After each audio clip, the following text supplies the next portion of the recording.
Evolution isn't very difficult to understand, even though its implications are exceedingly important and complex. Each person is a unique pattern of information called a genome, or a living book. There are 46 chapters in our particular genome, or book, and roughly 25,000 pages, which are called genes, with billions of lines of code.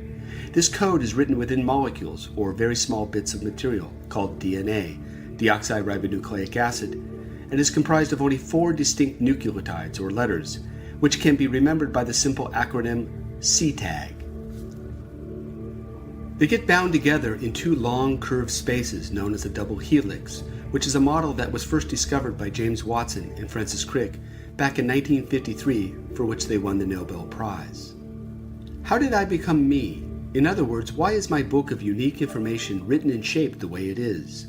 Charles Darwin and Alfred Russel Wallace co-discovered natural selection in the mid-part of the 19th century, and it is the key mechanism behind how and why our unique genetic book is so configured. As Darwin explained in his groundbreaking study on the origin of species in 1859, if variations useful to any organic being do occur, assuredly individuals thus characterized will have the best chance of being preserved in the struggle for life. And from the strong principle of inheritance, they will tend to produce offspring similarly characterized. This principle of preservation I have called, for the sake of brevity, natural selection.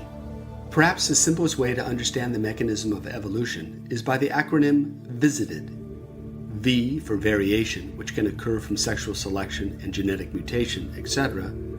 I for inheritance, just as clay tablets and scrolls and codexes can preserve valuable data for future generations, so too can DNA retain important information for future offspring. S for selection, which in this case means any sieving out process that arises in nature, ranging from competition within a species or from without, to overpopulation, to scarcity of resources, to natural disasters.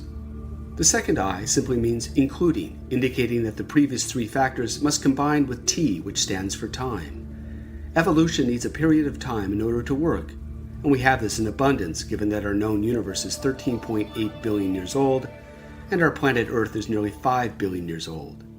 The E represents equals, indicating that if you have enough variation and a way to record such changes, and there is a winnowing process which determines winning and losing combinations, and there's enough time to play out such permutations, it will inevitably lead to D, which stands for design. In other words, the incredible complexity we see around us and within us, from the shape of our eyes to the development of our neocortex, is the result of forces which are in themselves sightless about what they will ultimately produce. We are, in sum, the end result of a blind watchmaker. Darwin's and Wallace's great discovery was that rich complexity can arise naturally without any intelligent guidance whatsoever. This explains why our bodily mechanism, though quite remarkable, are not perfect, but rather merely good enough to survive the universe's version of the Hunger Games and to pass on their genetic inheritance. In nature's vast publishing cosmos, we are books of information that have survived millions, if not billions of years of competition, where almost all tomes don't get the chance for reissues. We are successful new editions which have yet to go out of DNA print, and thus there is immense pressure on each one of us to make certain that we secure yet another publishing contract so that our unique configuration of data doesn't get destroyed and forever lost.